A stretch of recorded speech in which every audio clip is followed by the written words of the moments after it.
వచనాన్ని చదువుకుందాం. ఈ సంగతులైన తరువాత రాజైన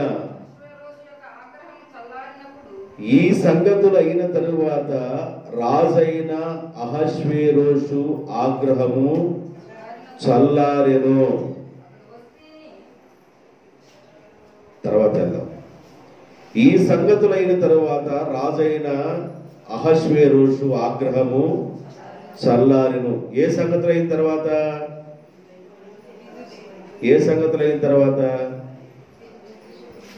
భార్యకి విడాకులు ఇచ్చి పంపించిన తర్వాత అనుకుంటారా మీరు? అట్ట అనుకోబాకండి. నీ సంగతులైన తర్వాత అంటే మెముకాను చేసిన ప్లాను, ఆ పన్నాగం, తాకీదులు రాయించడం, వస్తీ వెళ్ళిపోవటం అని అనుకుంటారు. ఎందుకంటే మొదటి అధ్యాయం అదే జరిగింది కనుక మనం అదే అనుకుంటాం. అయితే మొదటి అధ్యాయంలో వస్తీని పంపించిన తర్వాత ఈ రెండో అధ్యాయానికి, మొదటి అధ్యాయము 22వ వచనానికి రెండో అధ్యాయము మొదటి వచనానికి మధ్య గ్యాప్ ఎంత జరిగిందంటే దాదాపుగా 4 సంవత్సరాల గ్యాప్ ఉంది.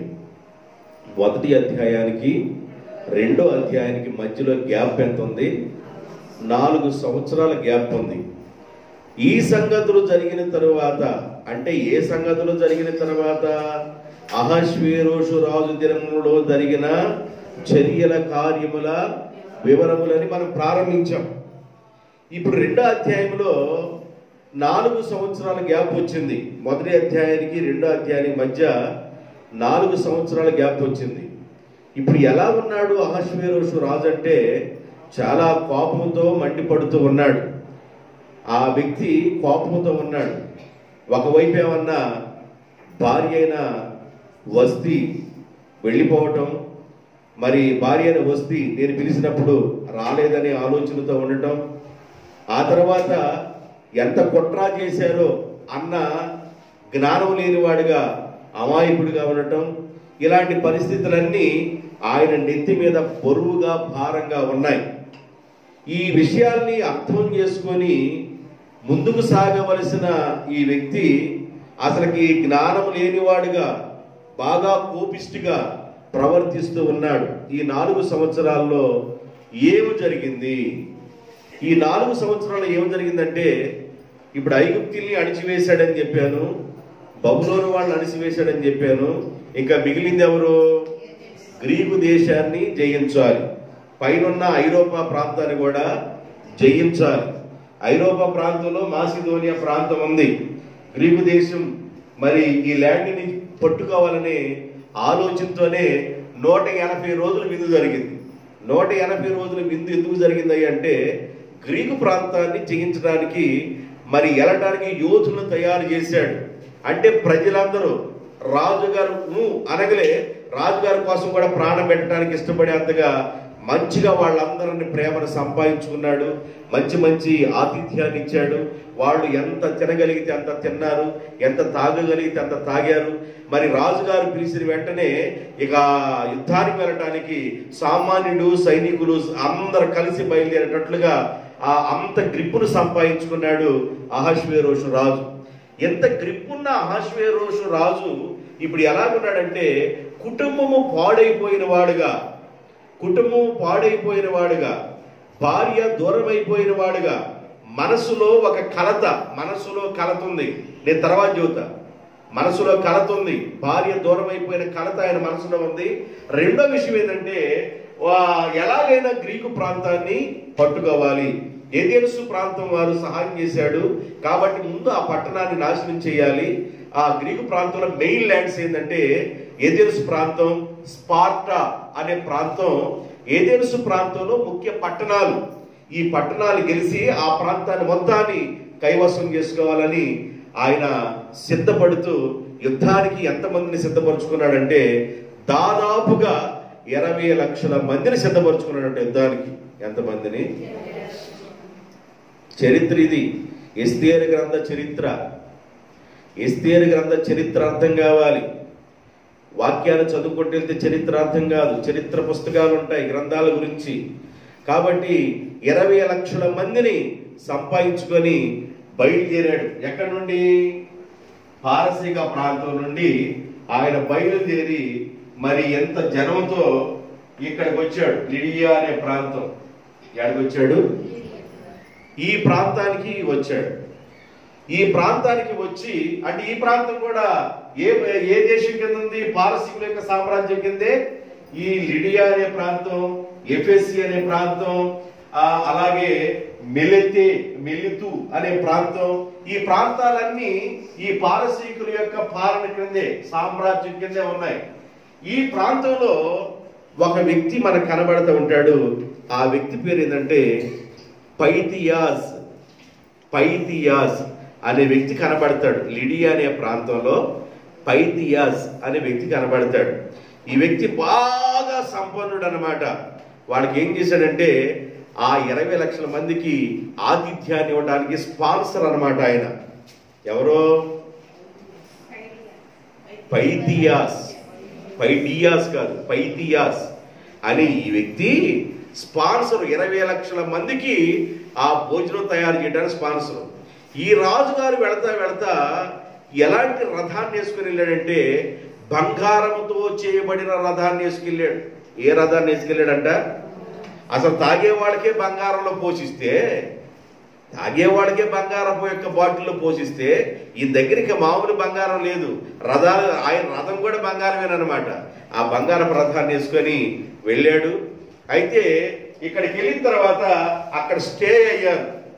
అక్కడ స్టే అయ్యి ఎటు వెళ్ళాలి అని ప్లాన్ వేసుకుంటా ఉన్నారు. ఆయన భోజనం తయారు చేశారు. మనం ఎలా వెళ్ళాలని అక్కడ ప్లాన్ జరుగుతూ ఉంది. దర్యావేష కాలంలో ఎటు వెళ్ళాలని ప్లాన్ చేసుకున్నారు? ఏ దినుసులు పట్టడానికి? మేరాతాను సముద్రంలో వెళ్ళాలి అని అనుకున్నారు.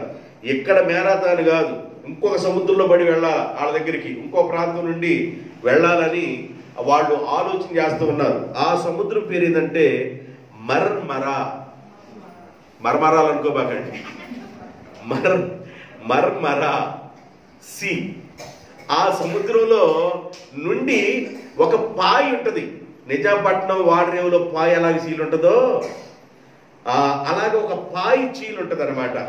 ఇప్పుడు ఏం చేశాడంటే ఆ సముద్రంలో కూడా మనం బయలుదేరి వెళ్ళి అక్కడున్న ఆ పాయిగా చీలిన ఆ ప్రాంతంలో ఒక బ్రిడ్జి కట్టాలి. ఏం కట్టాలి? ఒక బ్రిడ్జి మనం నిర్మించాలి. ఆ బ్రిడ్జి గాని నిర్మించితే మనము ఈజీగా ఎక్కడికి వెళ్ళగలమంటే ఏథెన్స్ ప్రాంతం మీదకి వెళ్ళగలం. ఈజీ ప్లేస్ అనమాట. ఇదివరకు చల్లాపల్లి వెళ్ళాలంటే ఎటు వెళ్ళాలి? విజయవాడ వెళ్ళి వెళ్ళాలి. ఇప్పుడేంటి వారధి పడ్డది కనుక ఈజీగా ఒక 10 నిమిషాల్లో చల్లాపల్లిలో ఆ పక్కన ఉంటాం అనమాట. అట్లా మనం ఒక బ్రిడ్జిని ఏర్పాటు చేయాలి అని వాళ్ళు అనుకున్నారు. ఇక్కడ ఏమైనా ఆతిథ్యం జరుగుతూ ఉంది, బ్రిడ్జి కట్టేవాళ్ళు ఏమైనా బ్రిడ్జి కడతామన్నారు. ఇన్ని పనులు అక్కడ జరుగుతూ ఉన్నాయి. 2వ అధ్యాయానికి 1వ అధ్యాయానికి మధ్య గ్యాప్ ఎంత? ఈ భజన అనమాట. ఇది ఇంత గ్యాప్ లో ఉంది ఈ పరిస్థితి. అయితే అక్కడ బ్రిడ్జి కడుతున్న వాళ్ళు ఎవరంటే ఐగుప్తీయుల యొక్క ఇంజనీర్లు, ఫెనెకే మనకి బైబిల్లో కనబడతారే, వాళ్ళు కలిసి ఈ బ్రిడ్జి నిర్మాణం చేస్తున్నారు. ఈ బ్రిడ్జి నిర్మాణ పనులు వాళ్ళకి అప్పగించారు. అయితే వీళ్ళు అక్కడి నుండి బయలుదేరి బ్రిడ్జి కూడా పూర్తయిపోయింది. వెళదాం అనుకున్నప్పుడు ఈయనున్నాడే, మీకు చెప్పేనే, పైథియాస్ అనే వ్యక్తి ఉన్నాడే. ఈ వ్యక్తికి 5 కుమారులు ఉన్నారు. ఎంతమంది కుమారులు ఉన్నారు? ఈ 5 కుమారులు కూడా ఆర్మీ అంటే సైనికులుగానే ఉన్నారు. ఆ రాజ్యంలో ఇప్పుడు యుద్ధానికి వెళుతున్నారు సైనికులుగానే. వెళ్ళేటప్పుడు ఏం చేశాడంటే, రాజా ఎడు తిరిగి మీరు యుద్ధానికి వెళుతున్నారు, ఒకడినన్నా ఇంటి దగ్గర వదిలిపెట్టయ్యా, ఒకడినన్నా ఇంటి దగ్గర ఉంచయ్యా అన్నాడు. అంటే దాని అర్థమైంది ఒకవేళ యుద్ధానికి వెళ్ళిన తర్వాత మీరు పోతే నా తల కొరువు పెడతానికి కొడుకన్నా ఒకడు ఉండాలా, నా తల కొరువు పెడతానికి ఒక కొడుకునన్నా ఉంచాయని ఇండైరెక్ట్ గా మాట్లాడాడు. రాజుకి ఎక్కడ లేని కోపం వచ్చేసింది. వచ్చి మేము వెళుతుంటే ఒకడినన్నా ఉంచట్టేంది అంటే, మేము వెళ్తేనేమన్నా అపజయం వస్తే నువ్వు ఒక్కడివేమన్నా బ్రతికి నీ కొడుకు నువ్వు ఉండి ఆడేమో నీకు తల కొరువు పెడతానికి ఒకడినన్నా కోరుకుంటున్నావా? నిజమే, ఆయన కోరుకోవడంలో తప్పు లేదు. కుమారుడు కావాలి, ఒకడినన్నా ఉంచయ్యా, వాడుంటే నన్ను ఒక రోజన్నా మోస్తాడు, వాడుంటే నన్ను పరామర్శ చేస్తాడు, ఆ కుమారుడు అనేవాడు ఉంటే నన్ను పట్టించుకుంటాడని ఆయన బ్రతిమలాడాడు. తప్పేముంది బ్రతిమలాడటంలో? అడిగాడు. రాజుకి ఎక్కడ లేని కోపం వచ్చింది. ఆయన అపార్థం చేసుకుని ఏం చేశాడంటే ఆ పెద్దోడు పిలిచాడు. రైట్ రా అని పెద్దోడు పిలిచి ఈయన 2 మొక్కలు చేయండి రా అన్నాడు. ఎన్ని మొక్కలు చేయమన్నాడు? ఇప్పుడు రాజుకి పైచ్చి ముదిరింది. ఏ రాజుకి? అహష్వేరోషు రాజుకి పైచ్చి ముదిరింది. ఒకవైపు ఏమన్నా కుటుంబం నాశనమైంది. ఎవరి వల్ల నాశనమైందో అర్థం కాకుండా అమాయక చక్రవర్తి ఉన్నాడు. పైచ్యం ముదిరింది, తాకీదులు రాయించేశాడు.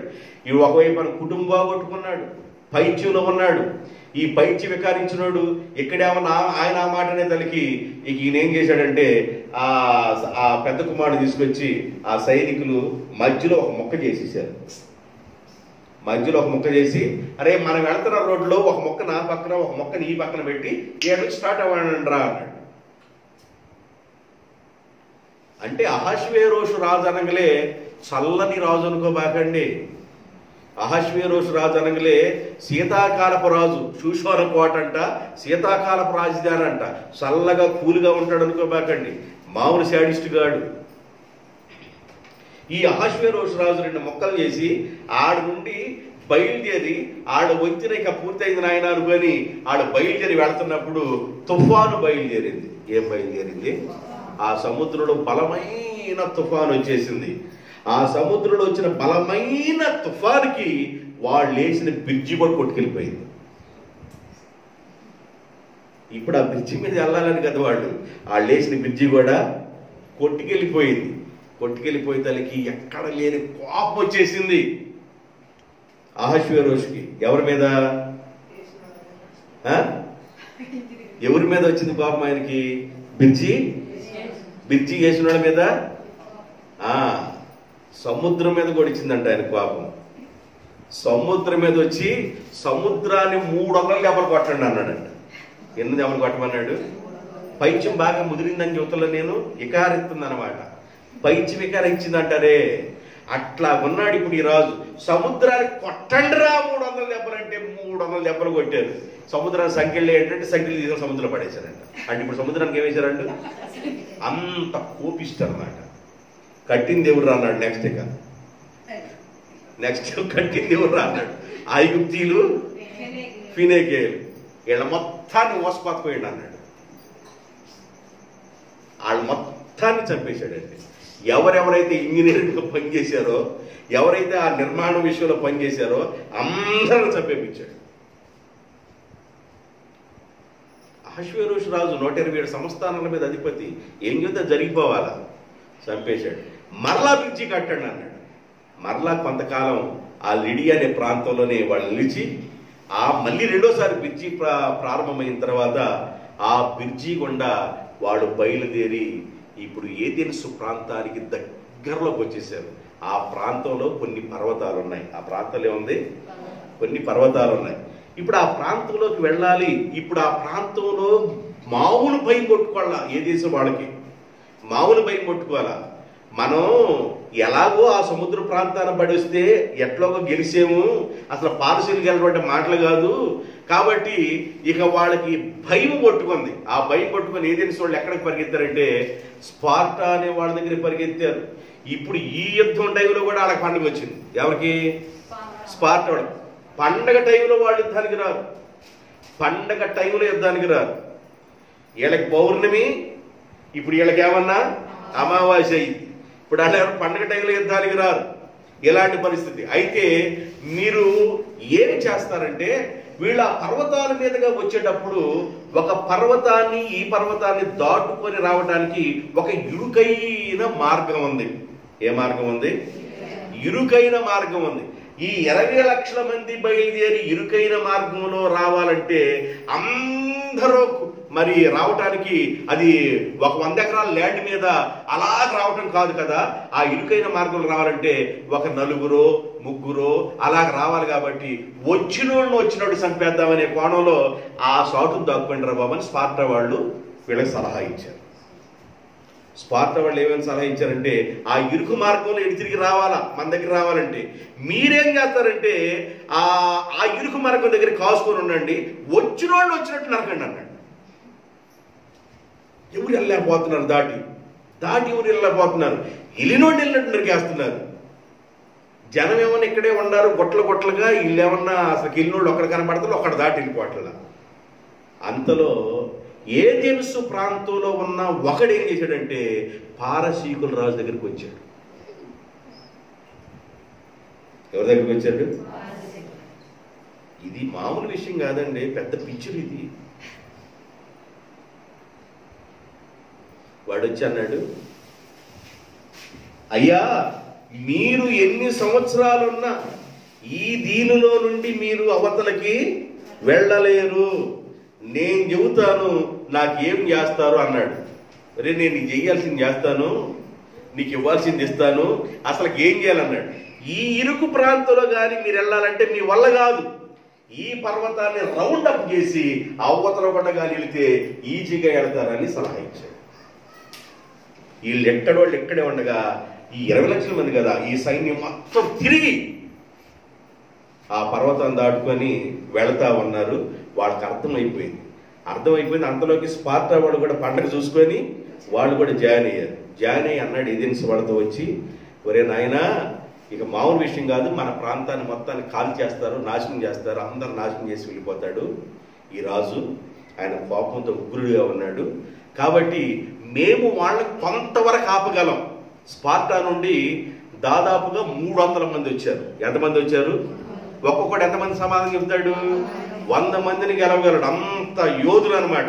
ఈ 300 మంది అన్నారు, మేము కొంతవరకు ఆపగలం, మీరు బయలుదేరి వెనక్కి వెళ్ళిపోయి మీ ఇళ్లలో ఉన్న మీ భార్యల్ని పిల్లల్ని అందరినీ ఏమి లేకుండా ఖాళీ చేసి ఇంకా మీరు పారిపోయి వెళ్ళిపోండి అని చెప్పేసి వాళ్ళకి సలహా ఇస్తే వీళ్ళందరూ పారిపోయి ఏథెన్స్ ప్రాంతాన్ని వదిలి కొన్ని ద్వీపాలకు వెళ్ళిపోయారు. వాడు ద్వీపం అంటారే, కొన్ని చిన్న ఆ పంటల మధ్యకి వాడు వెళ్ళిపోయారు. ఈ 300 మంది వాళ్ళు రానికుండా కొంత సమయం, కొన్ని రోజులు యుద్ధం చేయగలిగారు. అయితే 300 మంది కూడా చచ్చిపోయారు. స్పార్టా వాళ్ళు 300 మంది కూడా చనిపోయారు. ఈ 300 మంది చనిపోయిన తర్వాత ఇక బయలుదేరి ఏథెన్స్ ప్రాంతానికి వెళ్ళిపోయారు. పట్టణాన్ని తగలబెట్టేసేయండి అన్నాడు అహష్వేరోషు రాజు. పట్టణాన్ని తగలబెట్టి ఆడ ఇక మన జెండా పాద్దాం. ఎందుకంటే ఈ ఇండియా మొదలుకొని హిందూ దేశం మొదలుకొని ఇప్పుడు ఎక్కడ దాకా మన ల్యాండ్, గ్రీకు ల్యాండ్ కూడా మనదేను, పాతండ్రా జెండా అన్నాడు. అంతలో ఒకడు వచ్చి అన్నాడు, అయ్యా ఈ ఏథెన్స్ ప్రాంతాన్ని గెలిచాం కదా, మరి ఇంకా ముందు ప్రాంతంలో ఈ ఏథెన్స్ వాళ్ళు అందరూ వెళ్ళిపోయి పలానా చోట దాక్కొని ఉన్నారని ఒకడు కబురు చేశాడు. ఆడ నుండి వచ్చినా బాగుండేది, ఏడ నుండి ఆ కాల్చిన దగ్గర నుంచి వచ్చినా బాగుండేది. వీళ్ళు ఏం చేశారంటే జ్వరబడి చిన్నగా ద్వీపాలకు వెళ్ళారు. ఈ ద్వీపంలో కొంతమంది అక్కడక్కడ చేరి ఈ వచ్చేవాళ్ళని రూట్ ఏమన్నా ఆడకి తెలుసు, ఏథెన్స్ వాళ్ళకి తెలుసు, వీళ్ళకేమో రూట్ తెలియదు. ఇక మామూలుగా వెళ్ళటమే కదా. ఇక వాడు చేతైన కోణంలో చేతైన అంతవరకు ఓసపోత వచ్చిన వాళ్ళందరిని పారసీకులను పోసేశారు.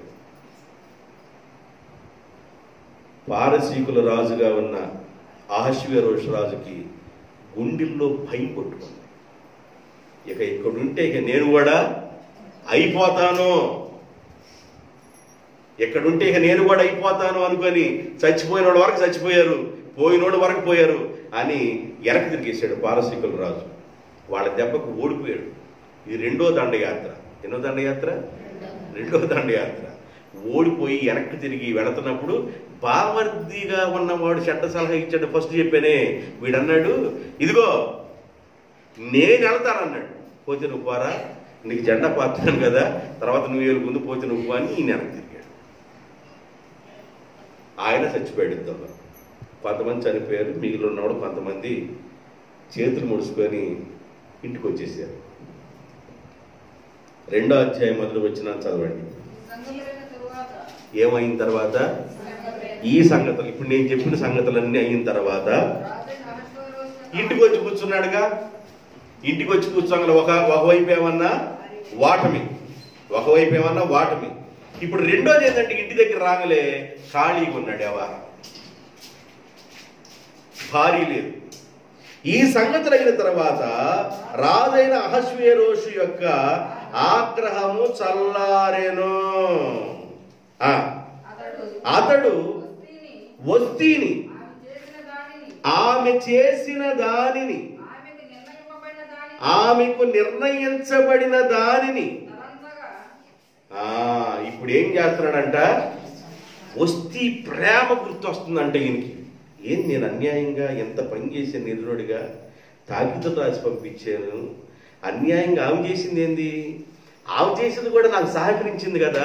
నేనేమన్నా కోటలో ఉన్న తోటలోనేమన్నా పురుషులకు విందు చేస్తే, ఈమెమన్నా కోటలో స్త్రీలకు విందు చేసి అక్కడున్న పురుషుల యొక్క ప్రేమను నేను పొందుకోవడానికి చూశాను. నాలో సగభాగంగా ఉన్న ఈమె ఈ స్త్రీలలో ఉన్న ప్రేమను సంపాదించుకోవడానికి చూసింది. ఈమె చేసిన తప్పేంది అని మనసులో బాధపడతా ఉన్నాడు. భార్య గురించి బాధపడుతున్నాడు. భార్య మీద ప్రేమ ఎక్కువైపోయింది. కానీ ఈయన ఏం చేశాడు, తాకీదు రాశాడు. తాకీదు రాసిన తర్వాత, స్టాంప్ వేసిన తర్వాత, రాసినోడు ఇక స్టాంప్ వేసినోడికి మార్చడానికి వీలు లేదు. దర్యావేషు రాజు ప్రభుత్వ కాలంలో కానివ్వండి, కోరేషు రాజు ప్రభుత్వ కాలంలో కానివ్వండి, ఒక విషయాన్ని క్లియర్గా స్టాంప్ వేసిన తర్వాత ఇక దాన్ని స్టాంప్ వేసిన వాడు కూడా మారవడానికి వీలు లేదు. అలాంటి పరిస్థితి అన్నమాట, అలాంటి స్థితి. ఈ స్థితిలో బాధపడుతున్నాడు. తన భార్య గుర్తుకొచ్చి బాధపడుతున్నాడు. ఆమె చేసిన నేరం ఏంటి, ఆమె చేసిన నేరం ఏంది, నాలో సగభాగంగా ఉన్నామే నాకు ప్రేమను పంచిపెడుతూ ప్రజల్లో కూడా ప్రేమను సంపాదించాలని ఆమె కూడా అంతఃపురంలో రాణిగా ఉండకుండా ఆమె కూడా డ్యూటీ చేసినట్లుగా చేసి ఆమె కూడా స్త్రీల హృదయాన్ని మరి మన రాజ్యం తట్టే మలిచింది కదా అని మనసులో బాధపడతా, వేదన చెందుతా ఇలాంటి పరిస్థితులు ఉన్నాడు. ఈ సంగతి ఎవరికి తెలిసింది, ఎవరికి తెలిసింది? మెమోకాన్ అనండి. ఈ సంగతి ఎవరికి తెలిసింది?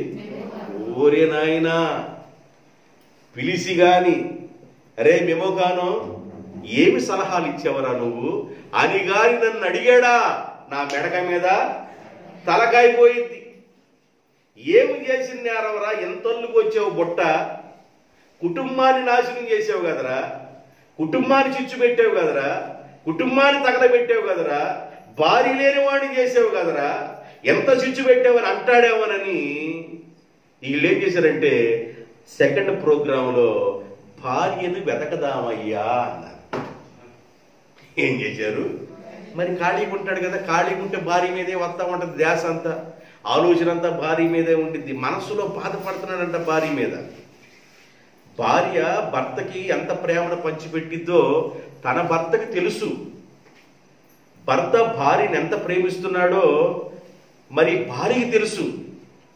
భార్య భర్తల బంధం అనేది దేవుడు ఏర్పాటు చేసిన బంధం.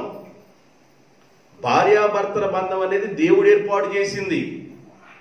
యవ్వన ప్రాయంలో ఒక భార్యను కానీ విడిచినట్లయితే యెహోవా సాక్షిగా ఉంటాడని మీకు ఆల్రెడీ తెలియపరిచాను. మలాకి గ్రంథంలో రాసిన మాట, వారికి దేవుడే సాక్షిగా ఉంటాడని. ఇలాంటి పరిస్థితుల్లో కృంగిపోతా ఆలోచన చేస్తున్నాడు. ఆమె గుర్తొచ్చింది, ఆమె ప్రేమ గుర్తొచ్చింది. ఒకవేళ ఇలాంటి పరిస్థితుల్లో ఆమెను కానీ తాకీదు రద్దు చేయడానికి అవకాశం లేదు. ఒకవేళ తెక్కోడు ఎవరో అహష్వేరోషు రాజు ఒకవేళ రద్దు నా టైంలో అన్నాడు అనుకో, ఇక నా పని మామూలుగా ఉండదు. ఇక రాణిగా ఉన్న వస్తీ ఉందే అసలు ప్లాన్ చేసింది ఎవరు అని తెలుసుకొని ఇక నన్ను నా కుటుంబాన్ని చిన్నగా లేపేసిద్ది అనుకొని ఈ ఆలోచనలన్నీ బయలుదేరిన ఆళ్ళలో ప్రధానంలో అసలుకి కాలజ్ఞానులు పిలుచుకున్నాడు. ప్రభు అసలు ఏంటరా నా పరిస్థితి చెప్పండిరా. కాలజ్ఞానులు మౌనంగా ఉన్నారు. ఇప్పుడు అందరికి పడిద్ది. బిర్జీ కూలిపోయినందుకే అందరిని కోసి పడేశారు. బిర్జీ తుఫాను వచ్చింది, కూలిపోయి సముద్రం. అది సముద్రంలో బిర్జీ కూలిపోయినందుకే అసలు కట్టింది ఎవర్రా అన్నాడు. ఫినికే వాళ్ళు, ఐగుప్తి వాళ్ళు వేసేయంటారు అన్నాడు. ఇక మా పరిస్థితి ఎట్లా ఉంటుంది? అక్కడికి వెళ్తేనే ఉన్నా లిడియా ప్రాంతంలో ఆ పెద్దోడన్నా ఉంచయ్యా, ఒకవేళ మీరు వెళుతున్నారు ఏదన్నా జరగరాని జరిగితే ఈడన్నా నన్ను మోస్తాడరా, ఆడన్నా ఉంచు, కుమారుడు కోరుకుంటూ కుమారుడు కోసేసాడు. ఈడు మామూలుడు కాదు అనే విషయం అర్థమైపోయి అక్కడున్న యవ్వనస్తులకు రాజులు, ఆ యవనస్తులకు రాజులు అనే పదం దగ్గర ఆళ్లే పెట్టుకోండి, ఎవరు ప్రధానులు అనేది పెట్టుకోండి. యవనస్తులైన రాజులు అంటే పరిచారకులుగా ఇట్లండ్రి. అంటే ఆయన కొంప ముంచింది మనమే కదరా. ఏం కొంప ముంచింది? అహష్వేరోషు కొంప ముంచింది మనమే. కాబట్టి ఇప్పుడు ఆయన మైండ్ అంతా పీస్ఫుల్ గా ఉండి యుద్ధంలో అపజయం వచ్చింది, చల్లబడి ఉన్నాడు. అయ్యా బంగారు రథాన్ని వేసుకెళ్ళాడు, జయమొత్తి కడ పాద్దామని. ఆ రథాన్ని కూడా ఇంటికి తీసుకొచ్చుకున్నాడు. ఇక వ్యవహారం మామూలుగా లేదు. 4 సంవత్సరాల గ్యాప్ లో ప్రేమ గుర్తయింది, ఆ భార్య గుర్తొచ్చి ప్రేమ వచ్చేస్తుంది ఆమె మీద. ప్రేమతో ఆలోచిస్తున్నాడు భార్య గురించి. ఏంది అసలు ఆమె చేసిన పొరపాటు, ఏంది ఆమె చేసిన తప్పనే కోణంలో ఆలోచన పడ్డాడు.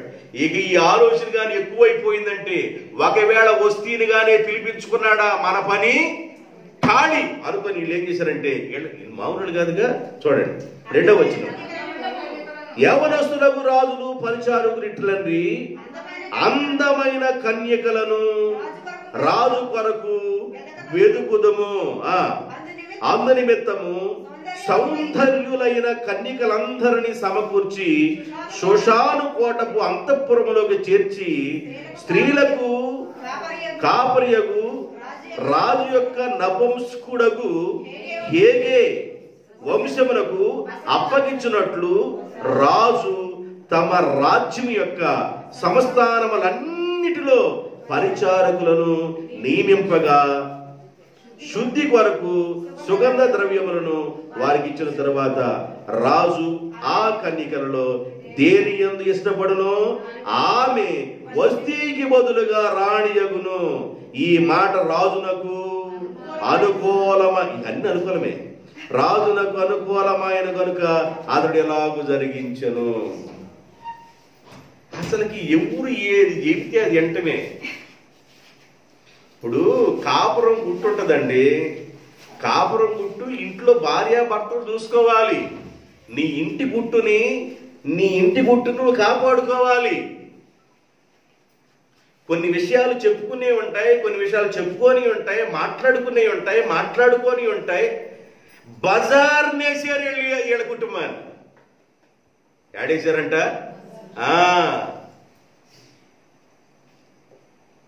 నేను ఈ వాక్యం అంతా ఆలోచన చేస్తూ చదువుతున్నప్పుడు అహష్వేరోషు రాజు కనుక, రే మెముకాను, నా భార్యను సౌందర్యం చూపించమని అడిగాను, అడిగినందుకు ఇంత బొట్టలు లేవు, అయితే నాకు ఒక ఆలోచన వచ్చిందిరా, మందు దిగిపోయిన తర్వాత నీ భార్యను తీసుకురారా చూపించడానికి అన్నట్లయితే వీడి పరిస్థితి ఎట్టకుండేదంటావు? సచ్చినట్టు తీసుకురావాలా, భార్యను తీసుకొచ్చి సౌందర్యం చూపించాలా. అసలు సౌందర్యం పుట్టిన వాళ్ళకి అంత తెప్పలో బైబిల్లో అందగత్తులుగా పుట్టిన వాళ్ళకి శాప్యనండి. అందంగా పుట్టిన వాళ్ళకి ఎన్ని పరిస్థితులు సంభవించినాయో చూడండి. ఇప్పుడు 127 సంస్థానంలో అందంగా సౌందర్యంగా ఉన్న కన్యకలందరినీ ఏరుకొని వచ్చారు. దాదాపుగా ఆ సంస్థానంలో బాగా ఇక మామూలు ఛాంపియన్ కాదు ఈమె, ఈ కింద నుండి పైకి స్కేల్ బద్దే అనుకున్న వాళ్ళని ఏరుకొని వస్తే వాళ్ళు ఎంతమందిని తీసుకొచ్చారంటారు?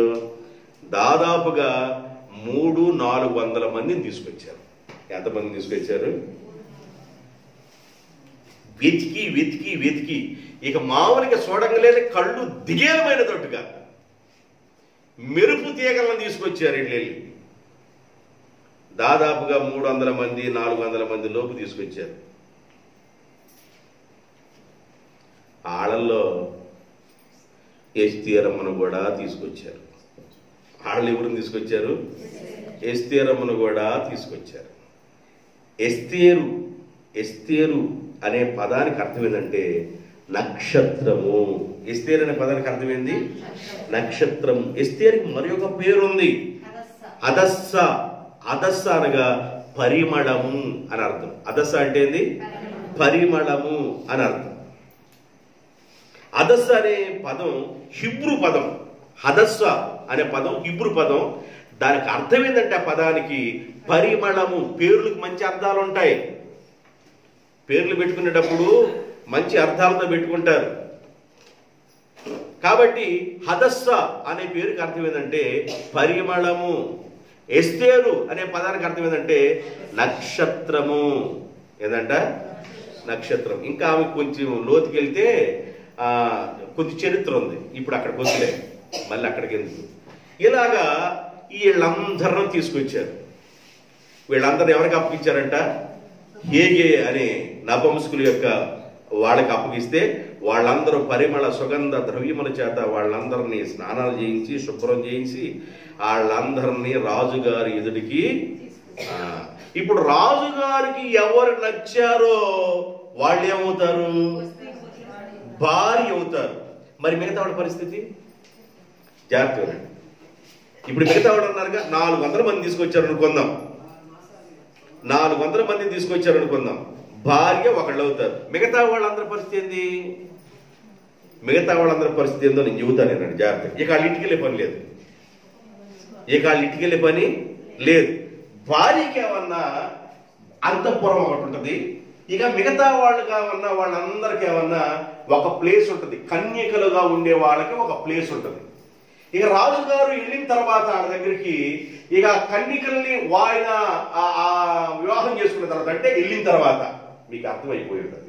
వెళ్ళిన తర్వాత ఉపపత్తులు అవుతారు. ఆడకు ఒక ప్లేస్ ఉండిద్ది. ఉపపత్తులకు ఒక ప్లేసు, కన్యకలకు ఒక ప్లేసు, రాణికి 3 ప్లేసులు. ఎంత కట్టుకుంటున్నారో చూడండి. అయితే ఈయన ఇష్టమైతే వెళ్ళొచ్చు, లేకపోతే లేదు. బ్రతికున్నంత కాలం, వాళ్ళు బ్రతికున్నంత కాలం అలాగే బ్రతికి చచ్చిపోవాలి. ఎంత నరకం అంటే మామూలు నరకం కాదు. భార్యాభర్తలు కలిసి చక్కగా సాయంకాలానికల్లా ఒక అరషాడు వండుకొని చక్కగా 2 మాటలు చెప్పుకొని అన్నం తిని కలిసి ఉండటం ఎంత భాగ్యమో. ఇక ఈయన వెళ్తే వెళ్ళొచ్చు, వెళ్ళకపోతే లేదు. అర్థమవుతుందా? రాజులు ఆ దినాల్లో సౌందర్యవంతులు అనగలే వాళ్ళని పిలిపించుకునేవాడు. అలాగా ఉండేది పరిస్థితి. ఒకసారి ఆదికాండంలోకి వెళ్ళండి, మన ఆదిపుత్రుడి దగ్గరికి. ఆదికాండంలోకి వెళ్ళండి. 12వ అధ్యాయం 14 నుండి 17 వరకు చదవండి. అబ్రహాము ఐగుప్తిలో చేరినప్పుడు ఐగుప్తీయులు అబ్రహాము భార్య అయిన శారాయి మిక్కిలి సౌందర్యవతి అని చూచిరి.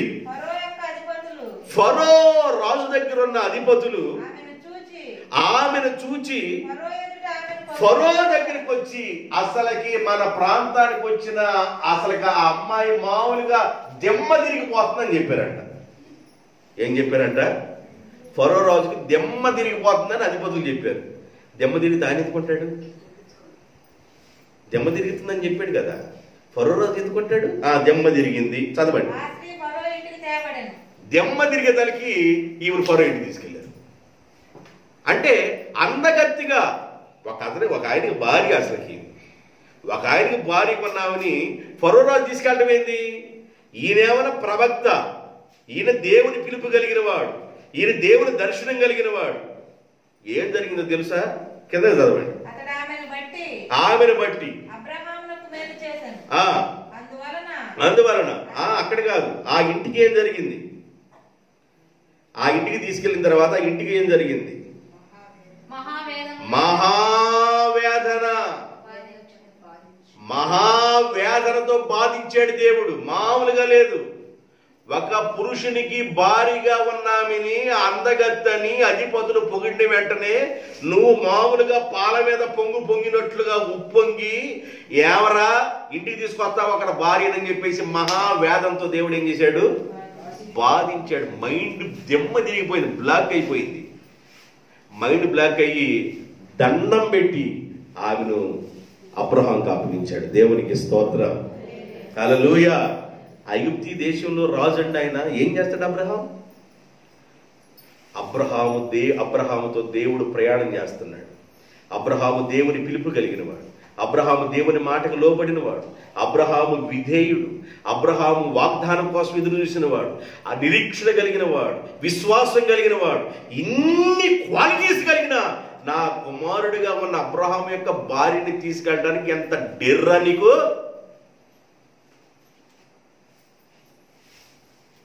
నువ్వు రాజువా, రాజ్యాన్ని మొత్తం నాశనం చేస్తా అని దేవుడు వాళ్ళకి హెచ్చరిక చేశాడు. దేవునికి స్తోత్రం, హల్లెలూయా. నేను ఈ మాటని చెప్పినంటే సౌందర్యవంతిగా పుట్టినందుకు ఈ కష్టాలు వచ్చింది. అందం ఇంత కష్టం తీసుకొచ్చింది.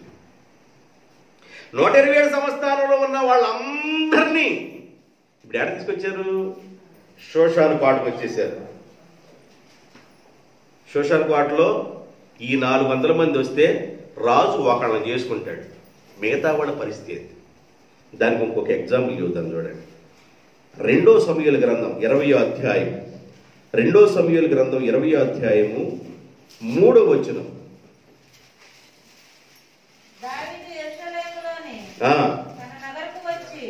దావీదు యెరూషలేములోని తన నగరకు వచ్చి తన ఇంటికి తను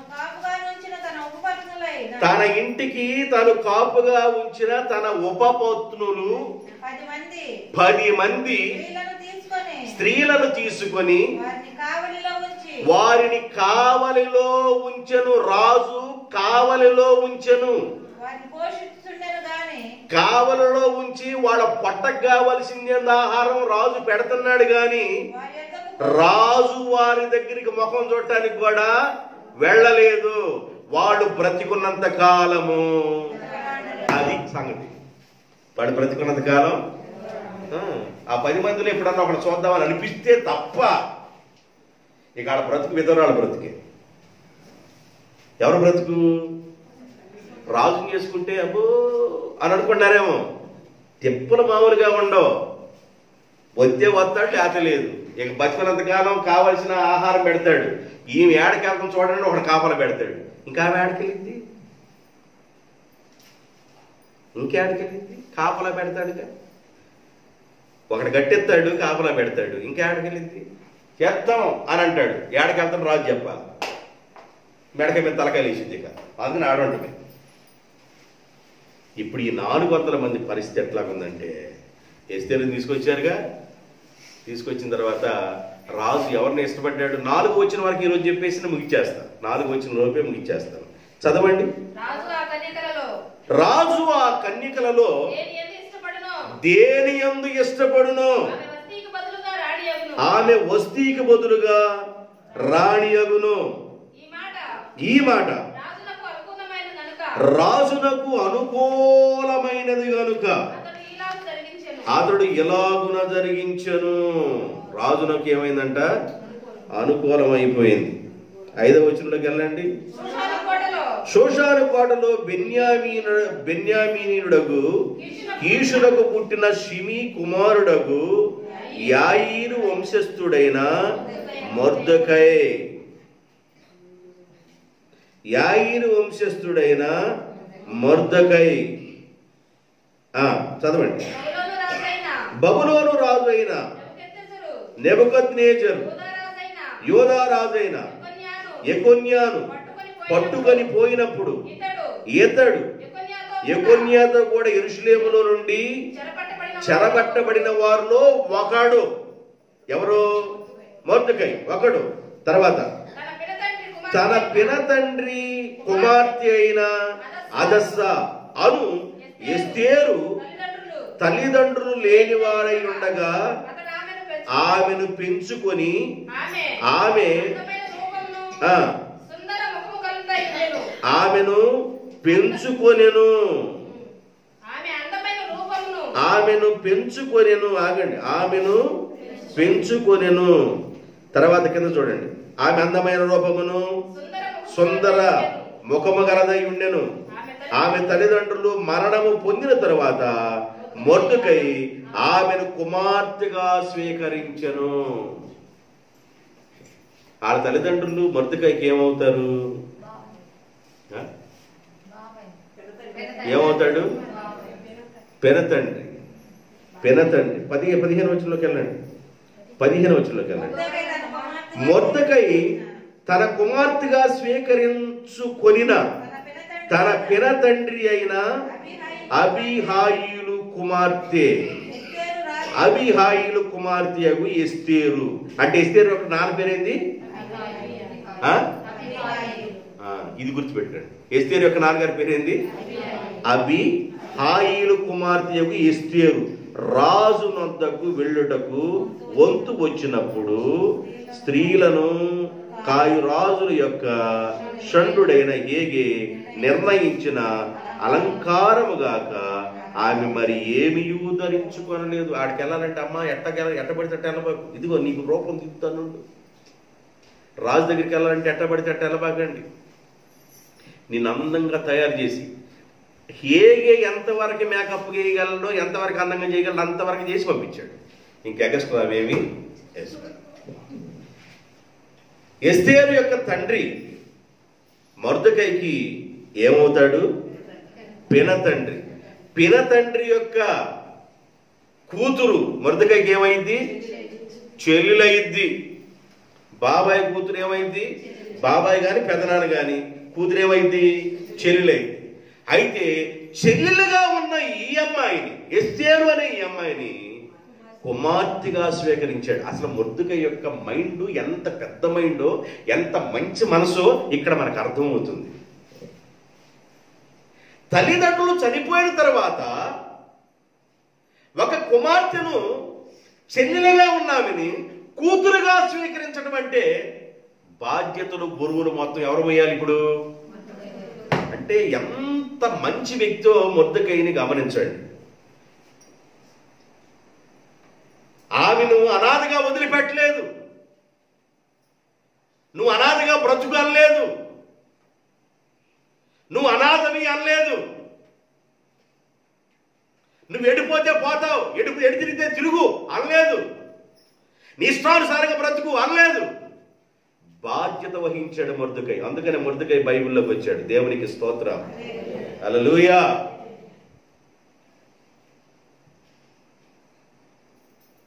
చెల్లెల వరుస అయ్యే ఈమెను కుమార్తెగా స్వీకరించను. ఏం చేశాడంట? చెల్లు వరుస అయ్యే ఈమెను ఏం చేశాడు? కుమార్తెగా స్వీకరించాడు. ఇప్పుడు దాదాపు శోషాను కోటలోకి ఎంతమంది తేబడ్డారని చెప్పాను? 400 మంది. దాదాపుగా 400 మంది తేబడ్డారు. వాళ్ళలో ఎస్తేరు ఎంపికయింది. మిగతా వాళ్ళ పరిస్థితి ఏంది అంటారేమో. మిగతా వాళ్ళ పరిస్థితికి ఇంటికి వెళ్ళటం లేదు. ఇక ఆడుంటమే, రాజుగారి దగ్గర ఉంటమే. రాజుగారికి నచ్చితే వెళతాడు, లేకపోతే వాళ్ళకి విధవరాళ్ళగా ఇక అంతే ఉండిపోవడమే. కన్నికలకు సపరేట్గా ఒక భాగం. ఆ దగ్గరికి వెళ్ళిన తర్వాత ఆ కన్నికలు ఉపపత్తులుగా అవుతారు కాబట్టి ఆ ఉంచుకున్న వాళ్ళు అవుతారు కనుక ఉపపత్తులకు ఒక భాగం. వెళ్తే వెళ్తాడు, లేకపోతే లేదు. దావీదు కాలములో ఉంచబడిన 10 మంది ఉపపత్నులు వాళ్ళు జీవించినంత కాలం వారు తిండితో బ్రతికారు కానీ వాళ్ళ లైఫ్ మొత్తం విధవరాళ్ళగా బ్రతికారు.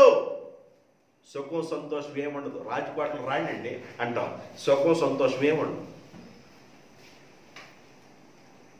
సాయంకాలానికల్లా ఉదయకాలం వెళ్ళి పని చేసుకుని సాయంకాలం కల్లా ఇంటికి వచ్చేసి కమ్మగా భార్య భర్తలు ఇద్దరు కలిసి ఒక ముద్ద తిని హాయిగా ముచ్చటగా 2 మాటలు మాట్లాడుకోవడం ఎంత ఆశీర్వాదం. ఆ కుటుంబం ఎంత దీవెన. కాబట్టి భార్యను భర్త గౌరవించడం నేర్చుకోండి. భర్త భార్యను ప్రేమించడం నేర్చుకోండి. కొద్ది కాలం పీరియడ్లో, కొద్ది కాల వ్యవస్థలో ఇవ్వబడిన కొద్ది కాలం ఆయుష్ కాలంలో నీ భార్య నీకు అమూల్యమైనదిగా ఉండాలి.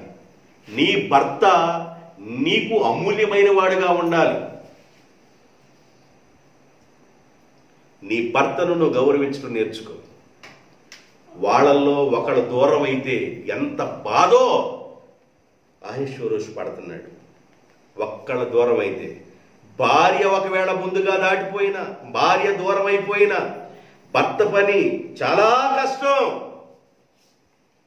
ఒకవేళ భర్త ముందుగా దాటిపోయినా భార్య యొక్క లైఫ్ గొడుగులేందుగా ఉండి చాలా కష్టం. దేవుడు ప్రేమించి నిన్ను భార్యగా, నీకు భర్తగా దేవుడిచ్చిన ఈ కుటుంబాన్ని జాగ్రత్తగా కాపాడుకోండి. జాగ్రత్తగా కాపాడుకోండి. భార్య అంటే లెక్కలేని విధంగా బ్రతకబాకండి. భర్త అంటే లెక్కలేని విధంగా బ్రతకబాకండి. అది శాపం తీసుకొచ్చి పెట్టింది.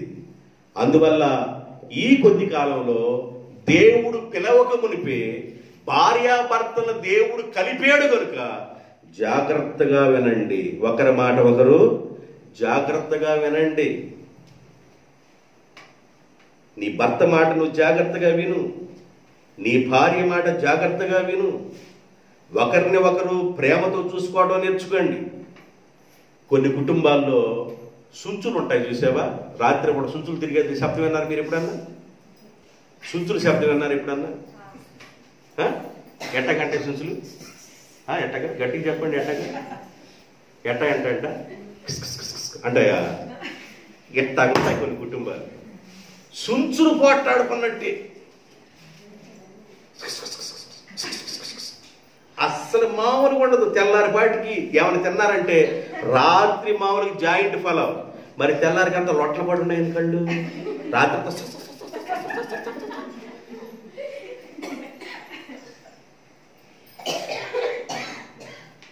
నీ భర్తతో ప్రేమగా మాట్లాడటం నేర్చుకో.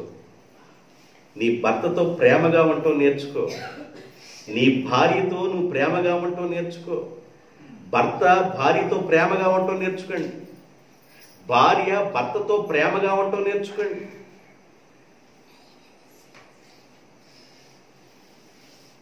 ఉప్పు ఎక్కువైంది,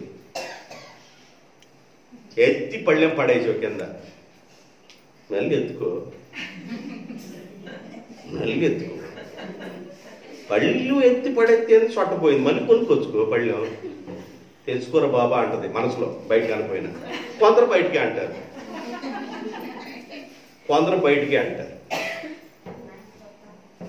ఏమండి, ఎంతకాలం భార్య భర్తలు కలిసి ఉంటారు? ఎంతకాలం కలిసి ఉంటారు? మన ఆయుష్కాలం ఎంత? 70.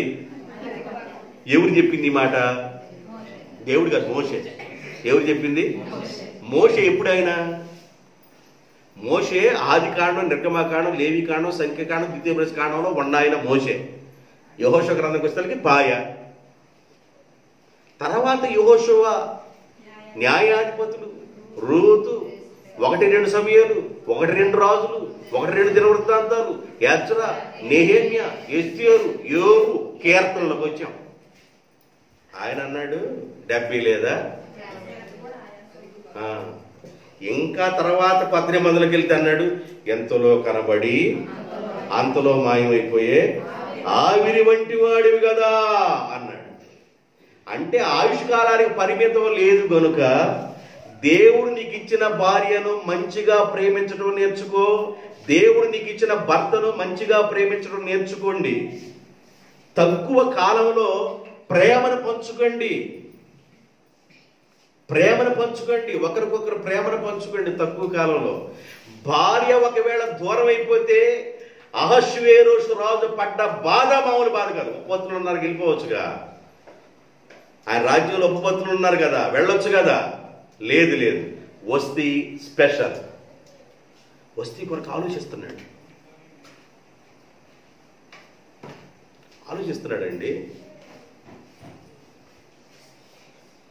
నీ పెండ్లి భార్యను జాగ్రత్తగా చూసుకోవాలి నువ్వు. ఒకవేళ ఆమెను విడనాడినట్లుగా ఉన్నావా, యెహోవా సాక్షిగా ఉండును నీకు.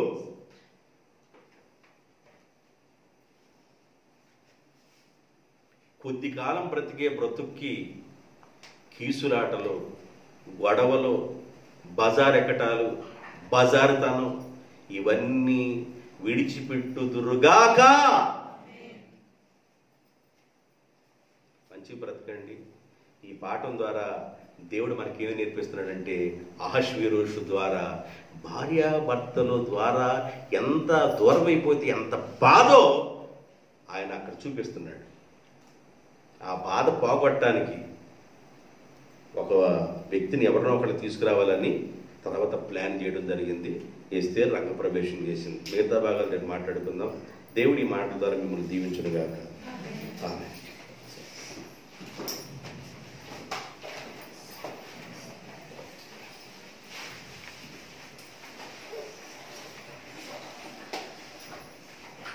ప్రేమ కలిగిన తండ్రి, పరిశుద్ధుడైన మా ప్రభువా యేసయ్య, మీకు వందనాలు, స్తుతులు, స్తోత్రాలు. మీ సన్నిధిలో మీ స్వరాన్ని మీ బిడ్డలు వింటూ ఉండగా మీ కృప రానిమని ప్రార్థన చేస్తున్నాను. శ్రేష్టమైన దీవుని చేత మీ బిడ్డలు నింపండి నాయనా. ఎస్తేరు గ్రంథ ధ్యానములో మేము ఉన్నాం. 2వ అధ్యాయంలోకి ప్రవేశించాం. భార్య భర్త ఎడల ఆ ప్రేమ విధానాన్ని ఎలాగుందో, ఎంత మదనపడుతున్నాడో విషయాల్ని అర్థం చేసుకున్నాం. నా తండ్రి, కుటుంబ వ్యవస్థ అనేది మీరిచ్చేది కనుక దేవుడు ఇచ్చిన భర్తను, దేవుడు అనుగ్రహించిన భార్యను ఒకరి ఎడల ఒకరు ప్రేమ కలిగి తక్కువ కాలంలో ప్రేమ కలిగి జీవించు భాగ్యాన్ని దయచేయండి. మాకు ఇవ్వబడిన కాలం చాలా తక్కువ కాలం నాయన. మాకు ఇవ్వబడిన ఆయుష్ కాలం చాలా తక్కువ కాలం నాయన.